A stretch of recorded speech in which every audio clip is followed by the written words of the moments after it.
अगर आप योगफल निकालते हैं तो क्या करेंगे, यहाँ पर देखिए सबसे बड़ी संख्या को पहले लिख देंगे यानी 1 1 1। अब देखिए जोड़ने का नियम क्या कहता है कि इकाई के अंक के नीचे इकाई को लिखेंगे, मतलब यहाँ पर 1 आएगा तो फिर यहाँ 1 आ जाएगा।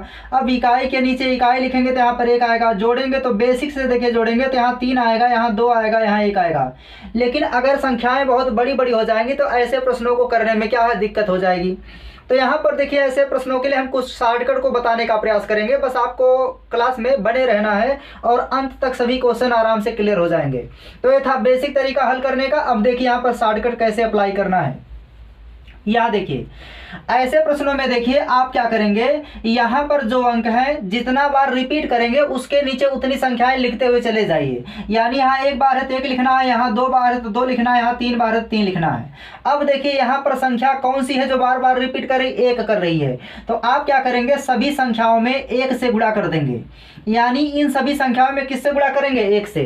तो बताइए जब आप 1 से गुणा करेंगे, 1 से इसमें भी गुणा करेंगे, 1 से इसमें भी गुणा करेंगे, तो यहाँ हो जाएगा 3 एकम कितना 3। फिर यहाँ देखिए 1 दूना कितना हो जाएगा 2 हो जाएगा, फिर 1 एकम कितना आ जाएगा 1 आ जाएगा। तो इसका आंसर कितना आ गया, 123 आ गया है। अभी जब आप थोड़े बड़े प्रश्नों को लगाएंगे तो अपने आप कंसेप्ट क्लियर होते नजर आएंगे। देखिए यहाँ पर भी सेम वही प्रक्रिया करना है। यहाँ पर देखिए क्या लिखना है, 1, यहाँ पर 1 बार 2 है तो 1 लिखेंगे, यहाँ 2 बार 2 है तो 2 लिखेंगे। मतलब जितना बार रिपीट करेगा टर्म उतना बार आपको नीचे लिखना है अंकों को। तो यहाँ 2 बार, यहाँ 3 बार 3 लिखेंगे, यहाँ 4 बार 4 लिख देंगे। अब देखिए क्या बताए हैं कि इन पूरे टर्मों में किससे गुणा करना है, 2 से। आप यहाँ 1 से गुणा किए, यहाँ किससे गुणा करेंगे, 2 से, चूंकि रिपीट करने वाला टर्म कौन सा है, 2 है। तो देखिए 2 चौक कितना हो जाएगा, 8 हो जाएगा। 2 तिहाई कितना हो जाएगा, 6 हो जाएगा। 2 दूना कितना हो जाएगा, 4 हो जाएगा। और 2 एकम कितना हो जाएगा, 2। तो जोड़ने पर आंसर यही प्राप्त होगा जो यहाँ पर साफ साफ लिखा गया है। अब देखिए समझना क्या है, कभी कभी यहाँ की जब संख्याएं बड़ी आ जाएंगी तो ऐसी स्थिति में कुछ कैरी बचती हैं। तो उन कैरी को जो है हम आगे वाली संख्या में गुणा कराने के बाद जोड़ते हुए आगे बढ़ जाते हैं और उत्तर दे देते हैं। आपको समझना क्या है, देखिए जब यहाँ पर दशमलव नहीं लगा है तो प्रश्न को कहाँ से हल कर रहे हैं, यहाँ से हम गुणा करा रहे हैं, मतलब दाएं से बाएं जा रहे हैं। लेकिन जब दशमलव लग जाएगा तो उसके लिए कंसेप्ट थोड़ा उल्टा हो जाता है, तब आपको बाएं से दाएं दिशा में जाना होता है। तो उसको हम समझाने का प्रयास करेंगे आगे। उम्मीद है क्लास आपको समझ में आ गई होगी। देखिए 2 चौक 8, 2 तिहाई 6, 2 दूना 4, 2 एकम 2 हो जाएगा। चलिए देखते हैं इसी तरह से तीसरा प्रश्न। तीसरा प्रश्न देखिए क्या दिया है, तीसरा देखिए दिया गया है 3 लिखा गया है, 3 है, फिर 2 बार 3 है, फिर देखिए 3 बार 3 है। हम क्या बताए हैं, जितना बार रिपीट करेगा टर्म उसके नीचे उतनी संख्या लिख दीजिए, 1 बार 2 बार 3 बार। अब देखिए यहाँ पर रिपीट करने वाला टर्म कौन सा है, जो टर्म रिपीट करता है हम उसी टर्म से गुणा करा देते हैं सब में। तो यहाँ किससे गुणा कराएंगे, 3 से, चूंकि 3 बार बार रिपीट कर रहा है। तो इससे देखिए 3 में गुणा कराएंगे, 3 त्रिका 9। अब 3 दूना कितना हो जाएगा 6, और 3 एकम कितना हो जाएगा 3 हो जाएगा। अगर आप बेसिक से जोड़ करके देखेंगे तो उत्तर यही आएगा। अब देखिए थोड़ा सा मान लीजिए अगर संख्याएं बड़ी हो जाएं, जैसे अलग से देखिए हम एक प्रश्न ले लेते हैं। मान लीजिए यहाँ पर ले लें कितना, 8 + 8 8 प्लस कितना ले लें, 8 8 ले लें और 3 बार ले लें। अब देखिए आपको केवल कंसेप्ट समझना है, यहाँ 8 कितनी बार है, 1 बार, यहाँ 8 कितनी बार, 2 बार, यहाँ 8 कितनी बार है, 3 बार है। अब देखिए यहाँ गुणा किससे करना है, जो रिपीट करने वाला टर्म है उसी से। तो 8 से यहाँ गुणा कर दीजिए। अब देखिए जब 8 से गुणा करेंगे तो 8 त्रिक कितना होगा 24। तो यहाँ देखिए 24 के 4 लिखना है और जो कैरी बची है उसको अगले वाले टर्म में जोड़ना होगा गुणा करने के बाद। तो कैरी कितना बची है 2। तो अब देखिए 8 दूनी 16 और 16 में 2 जोड़ेंगे तो कितना हो जाएगा 18 के 8 कितना बचा, 1 बचा है। 8 एकम 8 हो जाएगा और 8 में एक कैरी जोड़ेंगे तो कितना आ जाएगा 9 आ जाएगा। अब आप अगर बेसिक से जोड़ते हैं तो चलिए बेसिक से दिखा देते हैं। 3 बार 8 है, फिर इकाई के अंक के नीचे इकाई का अंक लिखेंगे तो 88 आ जाएगा, फिर 8 आ जाएगा। अब सबको जोड़ेंगे तो 8 त्रिक 24 के 4 हो जाएगा, 8 8 16, 16 2 कितना हो जाएगा 18 के 8 हो जाएगा, 8 1 कितना हो जाएगा 9। तो उम्मीद है आपको अब ऐसे प्रश्न लग जाएंगे। देखिए फिर से एक बार बताते हैं, 8 त्रिक 24 करेंगे, 24 के 4, शेष कितना बचा है, यानी कैरी कितना बची है 2। तो अब आप इसका गुणा इसमें कराएंगे, 8 दूना 16 और 16 और 2 कैरी कितना 18 हो जाएगा, 8 एकम 8 और एक कैरी कितना 9 हो जाएगा। अब ऐसे प्रश्न आप ओरल कर ले जाएंगे। चलिए देखते हैं आज का चौथा प्रश्न। चौथा प्रश्न भी देखिए इसी तरह से सेम दिया गया है। चौथे प्रश्न में देखिए क्या दिया है, यहाँ पर 3 है, फिर प्लस 3 3 है, फिर 3 3 3 3 बार है, फिर 3 3 3 3 4 बार है, फिर 3 जो है 5 बार है।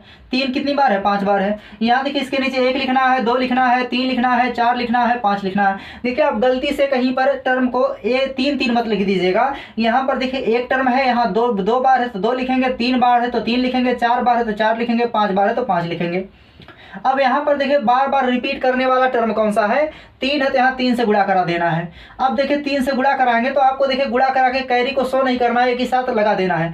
3 पच्चे 15 के 5, कितना बचा है? 1 बचा है। तो 1 बचा है तो आप 3 चौक 12 करेंगे और 12 में 1 जोड़ेंगे तो कितना आ जाएगा? 13 के 3 हो जाएगा। अब 1 बचा है, 3 त्रिका 9, 1 10 के 0, कितना बचा है? 1 बचा है। अब देखिए 3 दूना 6 और 6 एक कैरी जुड़ेगा 7 हो जाएगा और 3 एक कम कितना हो जाएगा? 3। तो उत्तर कितना आ जाएगा? 37 0 35 आ जाएगा। इसी तरह से देखिए चौथे के बाद 5वें नंबर का प्रश्न। 5वें नंबर का देखिए क्या दिया है? 5 दिया है, प्लस 5 5 दिया है, प्लस देखिए 5 5 5 दिया है, प्लस 5 5 5 4 बार दिया है।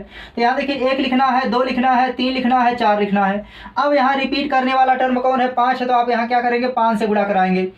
देखिए हमारी जितनी भी क्लासें होंगी सभी में हम बेसिक और कंसेप्ट को तोड़ डालेंगे, पूरा मैथ, पूरा रीजनिंग, पूरा फिजिक्स, पूरा केमिस्ट्री, सबको तोड़ डालेंगे लास्ट तक। बस आप सभी लोग हमारा सपोर्ट करते रहिए और लास्ट तक जो है हम फ्री में सभी इंडिविजुअल क्लास को पढ़ा के चले जाएंगे। देखिए 5 चौक कितना हो जाएगा? 20 के 0 कितना बचेगा? 2 बचेगा। अब यहाँ 5 या 15 15 2 17 के 7 हो जाएगा, कितना बचेगा? 1 बचेगा। 5 दूनी 10 10 एक कितना हो जाएगा? 11 के 1। और यहाँ पर देखिए 5 एक कम 5 5 एक कितना हो जाएगा? 6। तो आंसर कितना हो जाएगा? 6170 हो जाएगा। इसी तरह से देखिए आज का जो 6वें नंबर का प्रश्न है इसको आप सभी लोग आराम से नोट कर लेंगे और समझ लेंगे। देखिए 6वें नंबर का प्रश्न देखिए क्या दिया है? 6वें में देखिए दिया है 2 2। देखिए ऐसे प्रश्नों में समझना थोड़ा सा।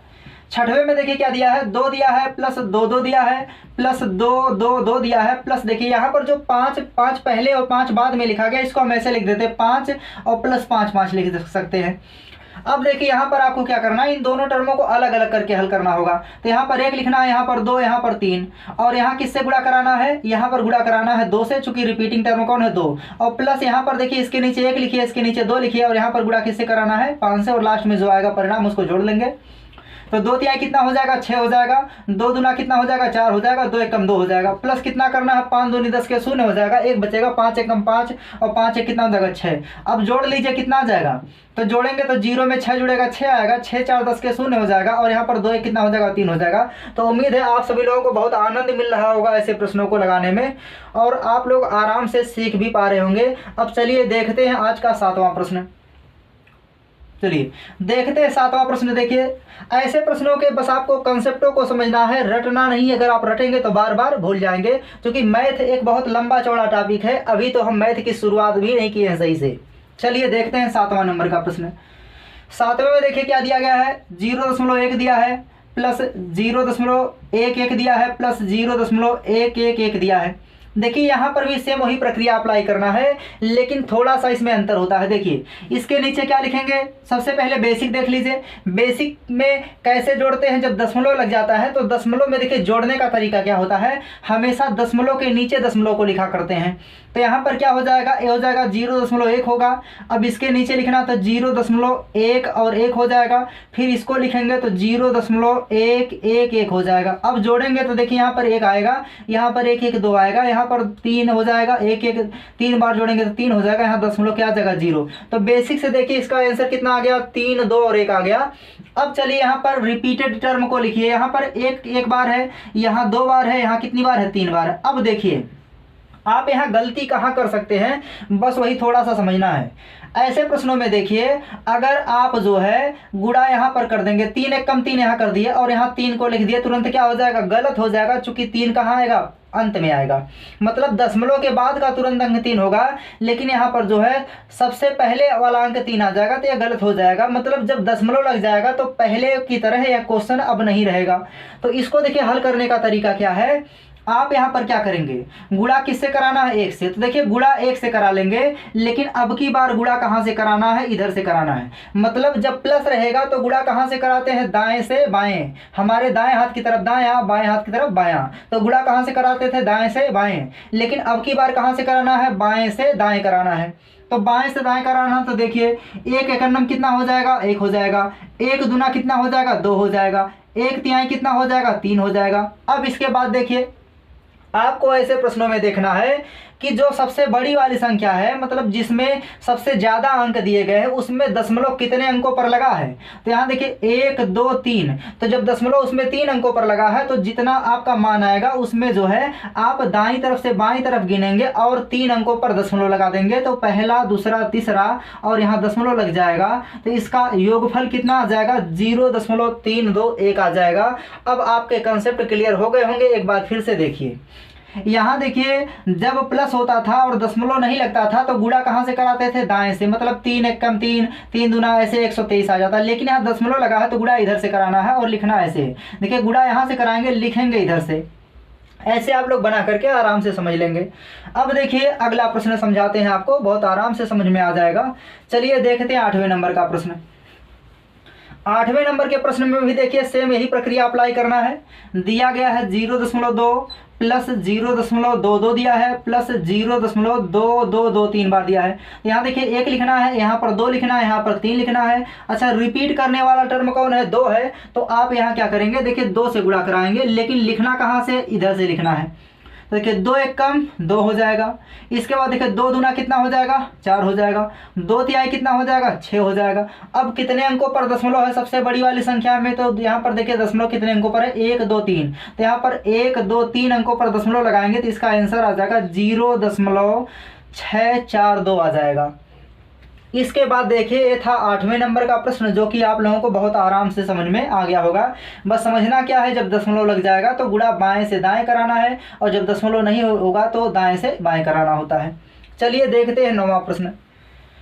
9वें प्रश्न को देखिए पहले बेसिक से लगा देते हैं। देखिए यहाँ पर क्या करना है, 0.8 हो जाएगा, फिर 0.88 हो जाएगा, फिर 0.888 हो जाएगा। अब जोड़ेंगे तो देखिए यहाँ पर क्या आएगा, 8 आएगा। यहाँ पर 8 8 16 के 6 हो जाएगा। यहाँ पर 8 तिरिक 24 से कितना हो जाएगा, 25 हो जाएगा। तो 8 तिरिक 24 से 25 हो जाएगा। तो 25 का मतलब क्या होगा, 5 और 2 हो जाएगा। कितने अंकों पर दशमलव है, 1 2 3, यहाँ लगा देंगे तो 2.568 आ जाएगा। लेकिन देखिए अगर आप इसको शॉर्टकट से लगाना चाहते हैं तो देखिए क्या करना पड़ेगा आपको, 0.8 आएगा, प्लस 0.88 आएगा, प्लस 0.8883 3 बार आएगा। अब देखिए आपको देखिए बेसिक जोड़ना घटाना भी आना चाहिए, क्योंकि कभी कभी प्रश्न ऐसे दे दिए जाते हैं कि जिसमें शॉर्टकट फेल हो जाता है। जब शॉर्टकट फेल हो जाएगा तो आप हमेशा दशमलव के नीचे दशमलव को करके जोड़ लेंगे या घटा लेंगे। आपको बेसिक तरीका भी आना चाहिए। चलिए यहाँ पर 1 हो जाएगा, यहाँ पर 2 हो जाएगा, यहाँ पर 3 हो जाएगा। गुणा किससे कराना है, 8 से। अब देखिए 8 से गुणा तो कराएंगे लेकिन लिखेंगे इधर से। तो 8 एक कम कितना हो जाएगा, 8 हो जाएगा। 8 दूनी कितना हो जाएगा, 16 के 6 हो जाएगा, हासिल 1 बचेगा। 8 तिरिक 24 से कितना हो जाएगा, 25 हो जाएगा। अब देखिए कितने अंकों पर दशमलव है सबसे बड़ी संख्या में, तो 1 2 3, तो यहाँ पर 3 अंकों पर लगा देंगे तो इसका आंसर आ जाएगा 2.568। उम्मीद है अब आपके कंसेप्ट एकदम क्लियर हो गए। ऐसे प्रश्न में चाहे दशमलव दे या ना दे, आराम से कर ले जाएंगे। देखते हैं आज का 10वां प्रश्न। देखिए 10वां प्रश्न क्या दिया है। 10वें प्रश्न में देखिए दिया गया है 0.6, फिर दिया है 0.66, फिर 0.666 3 बार दिया है, फिर 0.0666 कितनी बार दिया है, 4 बार दिया है। 2 2 4 बार दिया गया है। देखिए ऐसे प्रश्नों में 1 लिखना है, 2 लिखना है, 3 लिखना है, 4 लिखना है। और गुणा देखिए किससे कराना है, 6 से, क्योंकि रिपीट करने वाला जो अंक है गुणा उसी से कराते हैं। अब गुणा कराएंगे तो, लेकिन दशमलव लगा तो लिखेंगे इधर से। हमेशा देखिए जब दशमलव लगेगा तो गुणा कहाँ से करेंगे, शुरू से करेंगे, मतलब प्रारंभ से करेंगे, लेकिन लिखेंगे अंत में। तो 6 कम 6 हो जाएगा। 6 दूना 12 के 2, हासिल 1 बचेगा। अब देखिए 6 तिरिक 18, 18 के 19 के 9, हासिल कितना बचा, 1 बचा है। 6 चौको 24 और 24 से कितना हो जाएगा, 25 हो जाएगा। अब सबसे बड़ी संख्या में जितने अंक पर दशमलव होता है उतने अंकों पर दशमलव यहाँ से लगा देंगे दाईं तरफ से गिन करके। तो 1 2 3 4 अंक पर है तो यहाँ हो जाएगा 1 2 3 4, यहाँ आ जाएगा 2.59226 आ जाएगा उत्तर। चलिए देखते हैं आज का 11वें नंबर का प्रश्न। 11वें नंबर के प्रश्न में देखिए दशमलव भी दिया गया, संख्या भी दी गई है, तो ऐसे प्रश्नों में डरना नहीं है, आप आराम से कर ले जाएंगे। देखिए यहाँ पर दिया है 3 + 3 3 दिया है, प्लस 3 3 3 दिया है, और प्लस दिया है 0.2 प्लस 0.22 प्लस 0.222 3 बार दिया है। देखिए ऐसे प्रश्न दे दिए जाए या इससे बड़ी सीरीज दे दी जाए, बस आपको क्या करना है, अपने नियमों का पालन करना है। मतलब यहाँ लिखना 1, यहाँ लिखना 2, यहाँ लिखना है 3। अब देखिए यहाँ टर्म अलग हो गए हैं, तो यहाँ वाले टर्म के लिए हमें यहाँ फिर से लिखेंगे 1, 2 और फिर क्या 3। अब देखिए यहाँ पर बीच में चिन्ह किसका है, प्लस का। अब यहाँ देखिए जब यहाँ दशमलव नहीं है तो दशमलव ना होने पर किससे गुणा करते हैं, यहाँ पर 3 से तो गुणा करना ही है, लेकिन लिखना कहाँ से, इधर से ही लिखना होता है। लेकिन जिसमें दशमलव लगा होता है वहाँ पर गुणा तो करेंगे, लेकिन लिखेंगे ऐसे उल्टा करके। तो यहाँ देखिए 3 त्रिका 9 हो जाएगा। इसके बाद देखिए 3 दूना कितना हो जाएगा, 6 हो जाएगा। और यहाँ पर देखिए क्या हो जाएगा, 3 एकम 3 हो जाएगा। तो यहाँ पर कितना आ जाएगा, 3, 6, 9 हो जाएगा। लेकिन यहाँ देखिए क्या करना है, यहाँ पर देखिए समझना है। अच्छा देखिए इस प्रश्न को अगर आप बेसिक से लगा देते तब क्या था, 3, 3, 3 होता, फिर 33 हो जाता। 33 ऐसे नहीं लिखते, यहाँ पर इकाई के अंक के नीचे लिखा करते हैं, इसलिए यहाँ देखिए ये प्रश्न क्या है, सही है। अब यहाँ देख लीजिए गुणा करा लेंगे तो 2 एकम क्या आ जाएगा, 2 आ जाएगा। फिर 2 दूना कितना हो जाएगा, 4 हो जाएगा। और 2 तिहाई कितना हो जाएगा, 6 हो जाएगा। अब अधिकतम कितने अंकों पर दशमलव लगा है, तो 1, 2, 3, तो यहाँ पर 3 अंकों पर दशमलव लगा लेंगे और दोनों मानों को जोड़ देंगे। जब जोड़ेंगे तो यहाँ पर देखिए 0 जुड़ेगा, इनमें तो कोई परिवर्तन नहीं होगा, चूंकि यहाँ दशमलव लगा सकते हैं बाद में। तो ये हो जाएगा इसका आंसर, दोनों को जोड़ लेंगे तो ये हो जाएगा 369 दशमलव कितना 642। तो उम्मीद है आज की कंसेप्टों की क्लास आप सभी लोगों को बहुत आराम से समझ में आ गई होगी।